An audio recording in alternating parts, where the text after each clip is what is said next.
So next up in the pens I use category, when I'm drawing on black paper or wood or anything like that, I primarily will use both the pens that I was talking about in the last piece of this video, but I also use Gelly Roll pens. And I love Gelly Roll pens. They're awesome. I used to play with gel pens when I was a kid and do a lot of drawing with those. Maybe a year or two ago, I was in an art store and I saw gel pens and I was like, that's so cool. I need to relive my childhood and go and experience that again. So I bought them and they ended up being, a huge part of my growth as an artist and my growth on Instagram and on social media, just because they're such a cool tool to have and you can really do some interesting stuff with them. So these are Sakura brand Gelly Roll pens, and these are my favorite gel pens to work with professionally. They draw on wood, they draw on glass, they draw on paper, they are opaque.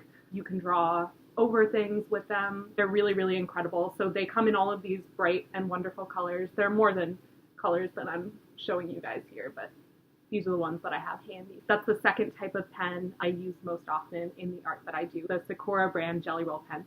And there are a ton of different packs that you can get of them. There's the souffle pack, there's the metallic pack, there's the moonlight pack. I've tried all of them. My personal favorite is the moonlight pack. It's all sort of bright neon colors in the rainbow spectrum. It has a really opaque and clear line when you draw on the page. I have tried the other ones.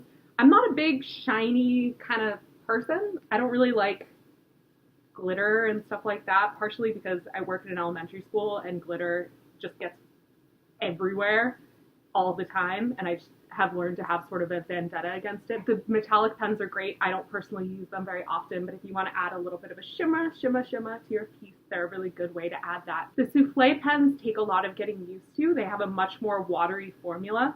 So if you're trying to draw sort of small detail work, it's almost like watercolor on the surface of a paper. When you're trying to draw small details with watercolor, they sort of run together and aren't as crisp.